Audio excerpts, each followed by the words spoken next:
right, 97.7 Outlaw Radio FM listeners, you already know what time it is. And right here, right now, I'd proudly like to welcome back one of my favorite MCs to ever grace the genre of hip-hop. We got the one and only Cashis, formerly of Shady Records, back on the radio station, and he is live right now on the line. How are you doing this evening?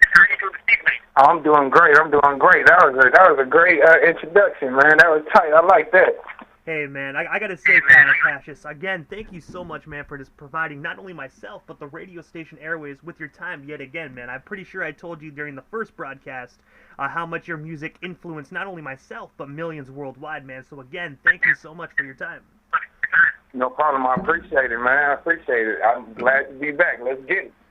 But I want to take you back way before the Shady Records days, man. On where you were actually one of the founding members of the Renegades. I was wondering if you can actually tell our listeners a bit more about this group, and of course, how did you actually originally get connected with those members? The Renegades was a group that consisted of myself, Monique, my boy Rick Knott, and my boy H-Bone. H-Bone, he's from South Central LA. So we just connected. When I came out to California, I met up with a bunch of MCs and rapper crews and stuff like that, and we just linked up together. And made some power moves, you know. And the Renegades, that kind of it took Orange County over. You know, we really held it down. We had a real strong run as the Renegades, man. That's what all the sound that you hear from me now, the foundation, is the Renegades. So I even say that in a lot of songs, you know. And the one thing I have to ask as well, man, like, did you guys actually ever put out any records back in the day that are still available to be streamed or purchased today? Because back in the day, man, I could not find any. I don't know if it was because I was in Canada or what, but did you guys ever put out any records as the Renegades? No, we don't have any more. We were printing up everything. Like, we printed up 10,000 CDs, so we would make CDs, print up the CDs, sell them out. And that's what actually got me, you know, over to Shady, and I had deals offers from Def Jam, SRC, everybody, because of those tapes. You know, we were printing them up, getting them mastered. We were printing up vinyl and everything. Like, we were really pushing it, but everything sold out. I wish I had some of those still, which would be dope. I gotta say, it definitely would be dope, you know what I mean, just being able to re-upload, kind of like the foundation of the beginning of your work, actually to the online streaming services. That way the newer generation that might not have heard the Renegades back in the day could really get familiar with your early work. Yeah, that's real. That would be tight. Like, it was, let's see, we had two projects out that did well. What was it? Watch Closely, and one was Stars with Stripes. So you might be able to find someone, you know, sometimes random stuff. You see people on YouTube, or you see something random, but I don't have any of the files or anything for that anymore. It's been so long. You can hear the young teenage Cashis rapping those. You know, you can hear what I was about. It's pretty good, man. It's pretty good.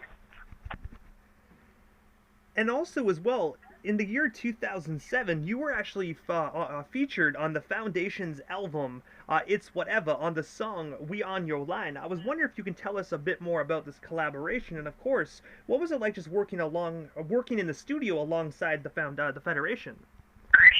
Oh, it was dope, man. The Federation, we still cool, like, we still friends to this day.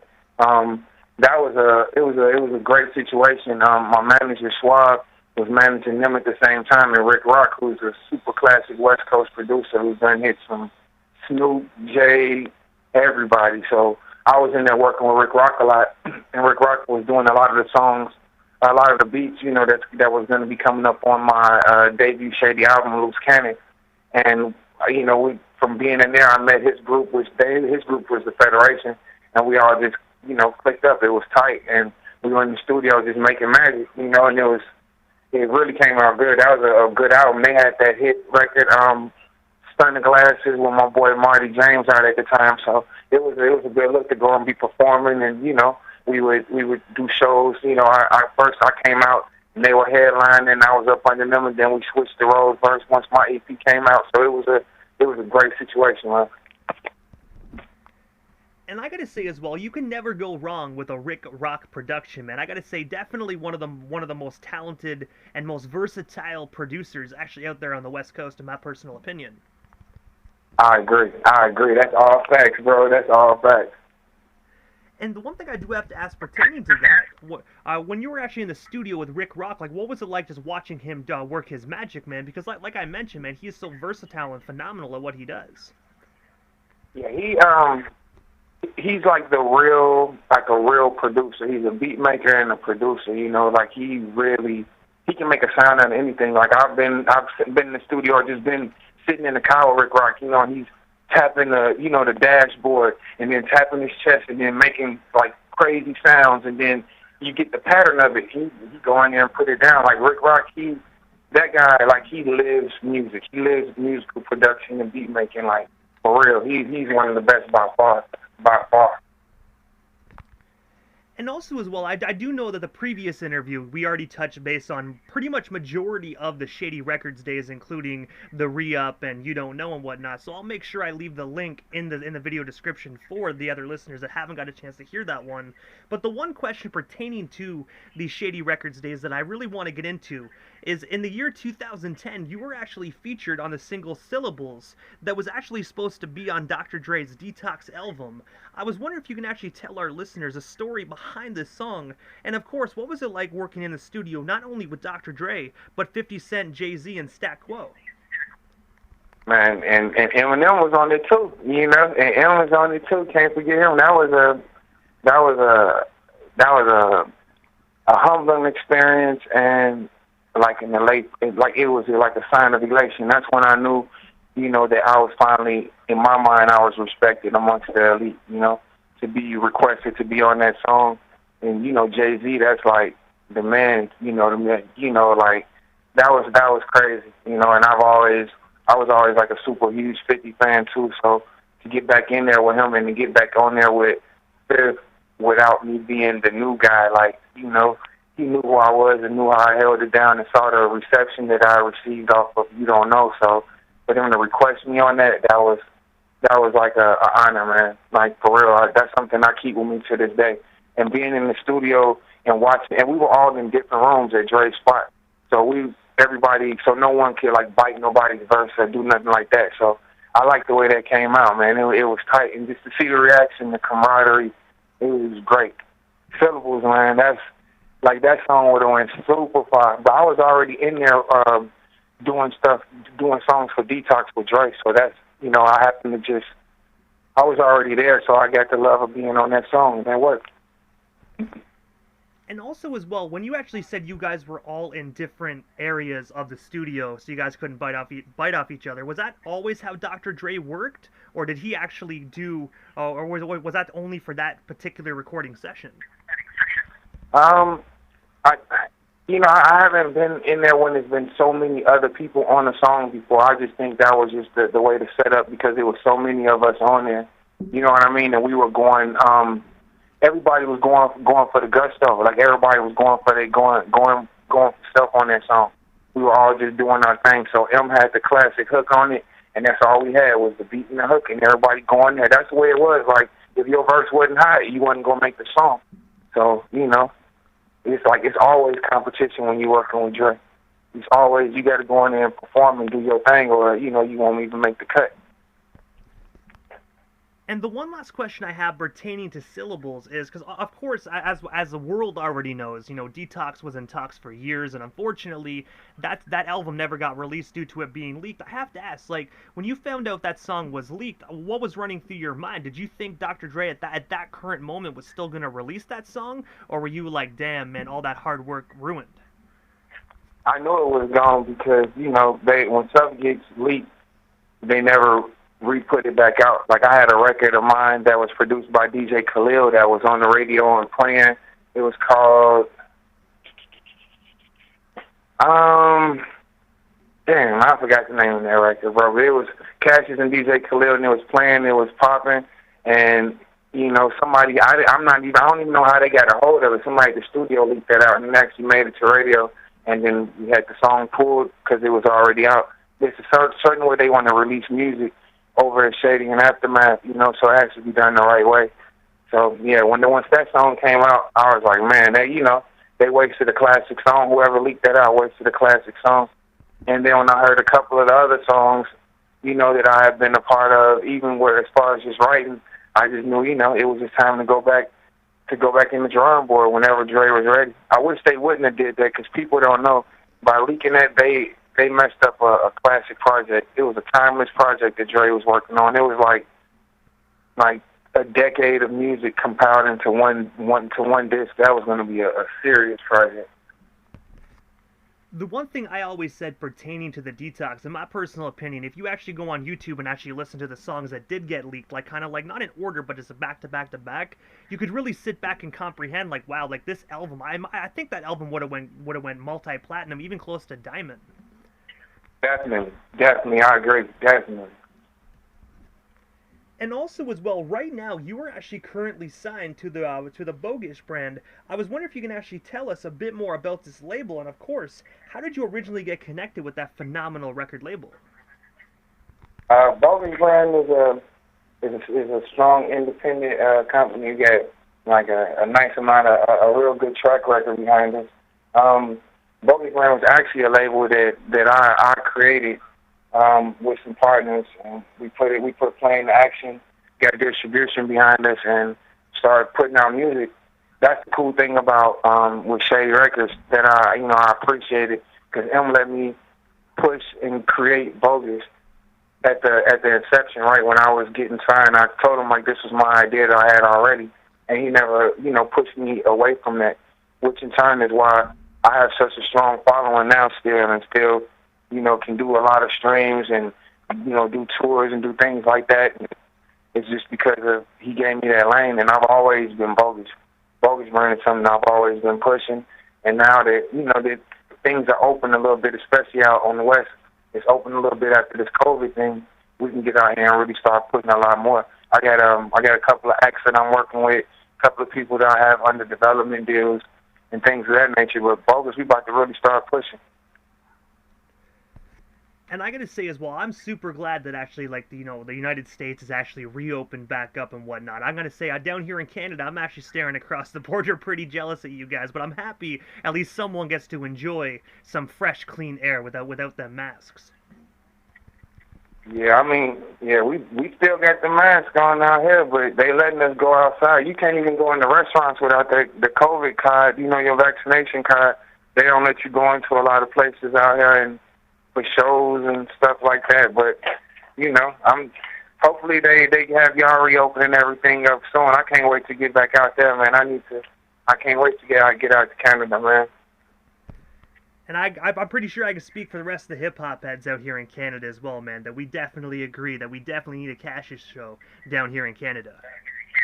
Definitely, man. Definitely, I'm gonna come out there and tear it down too, for sure.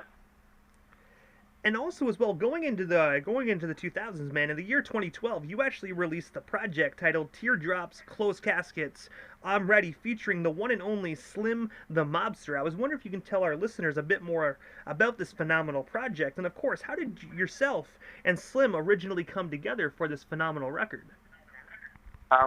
Slim he's under the Aftermath camp, so, his family, it was natural to link up, and Slim and I, we were just, I guess we were kind of like, like like-minded individuals. Like, his vibe and my vibe is super similar, so it was just cool being in the studio putting it down, and we people with real stories. Like, Slim has a background like I have, and he's somebody that's from a family that's solidified like I am in my area, so, it was cool. And we both pulled up, popping out Range Rovers and doing our thing, and it was just, it was cool. That was a great project. That was a fun time, a real fun time working. Matter of fact, man, I need to start putting some more things together. You giving me some good ideas as far as other features for my project coming out. I got Cricket, I got Currency. So yeah, I think Slim will be perfect. And a couple of more people, man. And the one thing I've always wanted to ask you, and I can't believe I didn't even ask this the first interview where we actually got together and chopped it up, but I do know that you actually have some phenomenal projects out titled Country Hound, where you have volume 1 to 3. The one thing I was always wondering, do you actually plan on ever doing additional volumes to the Country Hound? Because I got to say, they're definitely a phenomenal trilogy so far. Well, thank you, man. I appreciate that. Yeah, that's what I'm going back to. That's what the next project is going to be, another continuation of that. It's just I have to get into the right mindset when I drop those projects, you know, and I just go into another vibe. So now I have the everything set to go do that. That's what this whole year is going to be. It's going to be number 7. So we about to push that and go hard and crazy. I'm glad you like. That's my favorite. That's my favorite tribute series from myself and Cashis. Also, that series go crazy, man. From the first one on, it just it just slapped. And I gotta say as well, and I gotta say this publicly, because in my personal opinion, you are actually one of the most busiest hip hop legends actually out there. Because it's hard for myself as a fan to even keep up with so many amazing projects that you drop. It feels like every year there's like 4 or 5 new albums every year. I have to ask, man, just going into 2022, since we're only a month in, really, what is next to come for you? Because I already know you definitely have some amazing projects in the works, and I can only imagine what comes next from you. Yeah, man. What's coming next is going to be multiple projects. Is going to be, I'm working on a film. I want to have 2 out this year. I want to have like one that's like kind of autobiographical, and then one of them like is a comedy. And then I have I've been in the middle of filming already this whole month so far. It's like a documentary, so it takes you on a couple of the shows that I'm doing, a couple of the tours. It takes you some of the behind the scenes. Like you go with me to some of my homes, see what I'm like in the studio, rolling a ride with me with the music bumping and different things like that, just so I can showcase, a whole nother side, the full picture. So that's what I'm working on this year. It's mostly the visuals and things of that nature, because I've been doing a lot of writing and doing a little acting in plays and things of that nature. So I'm getting into the movie game a little bit more, and from that I'm gonna be doing scoring and Bogus Brand along with doing scoring the projects and dropping soundtracks along with dropping Cashis projects. So it's gonna be a busy year, man. It's no sleep. That's my motto. No sleep until 2023.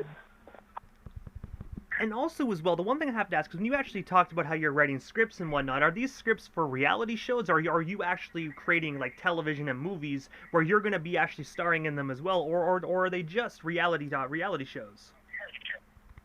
No, there's going to be actual film also. It's going to be film. I did reality TV with the 90 Day Fiancé. I did that for like 2 seasons with my boy George, so I may do a little bit more reality stuff, but this is going to be actual films. There's going to be 2 actual movies and then a documentary. And then I'm in the middle of creating like a sitcom series to kind of pitch. But that won't be, I don't think we'll be finished with that. We're wrapping it up filming until maybe about April, May, and then, get all the editing and do all that together.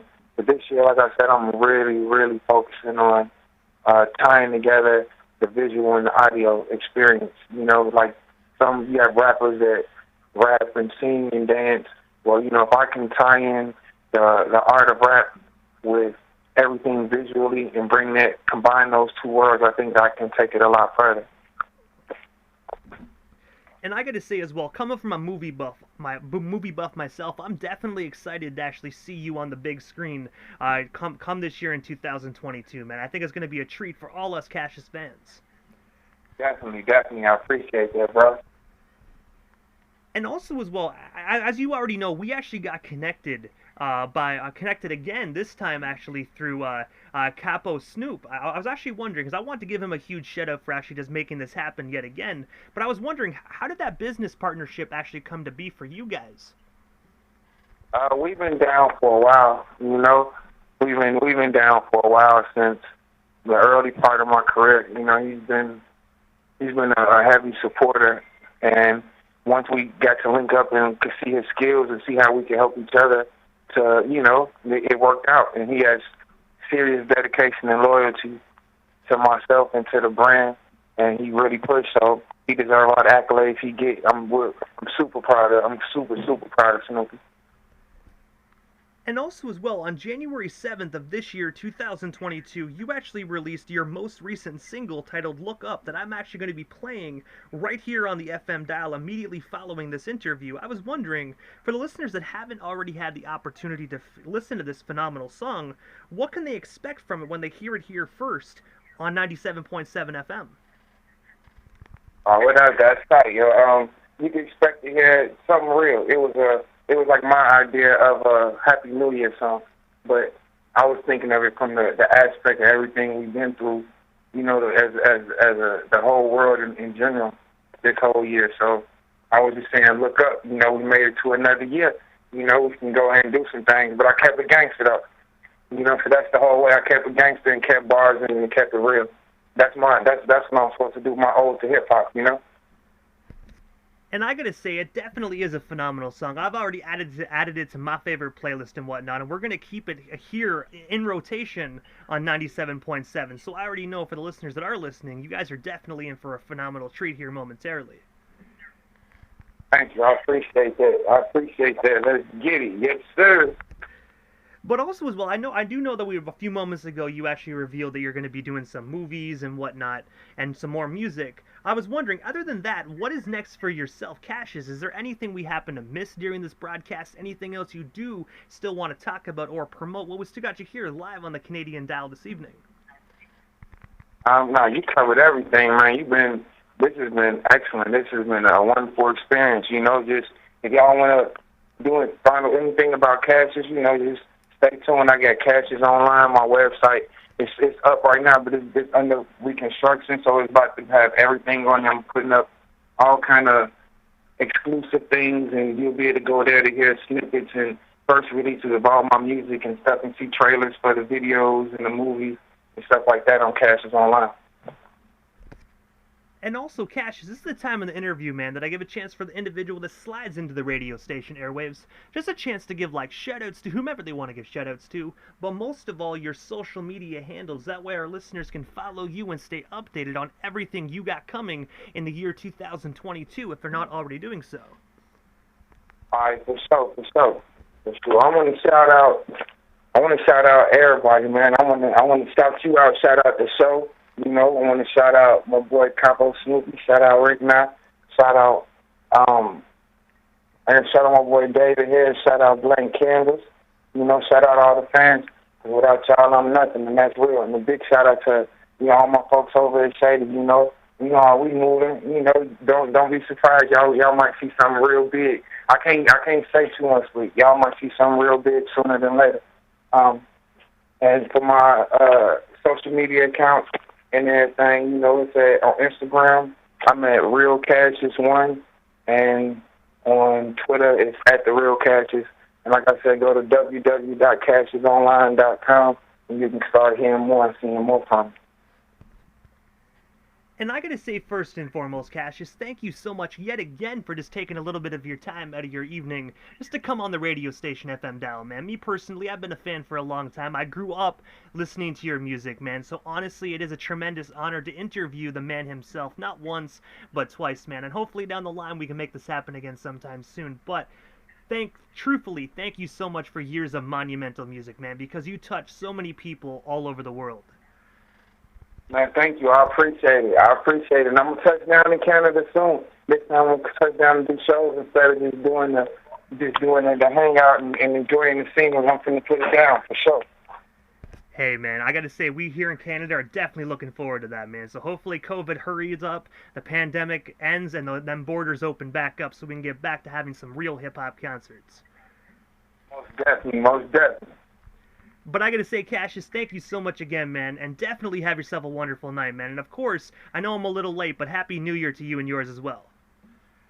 Hey, man, thank you, man. Y'all have y'all a good one, too, and Happy New Year to you and yours also, man. Super cool. You my favorite interviewer, man. You super cool every time. You got great vibes. Don't change. Hey, man, I definitely appreciate the positive feedback, man. It's not every day one of your favorite MCs gives you props, man. So again, thank you so much, Cashis. No doubt. But definitely have yourself a wonderful night, man. We'll definitely talk soon. All right, for sure. All right, one.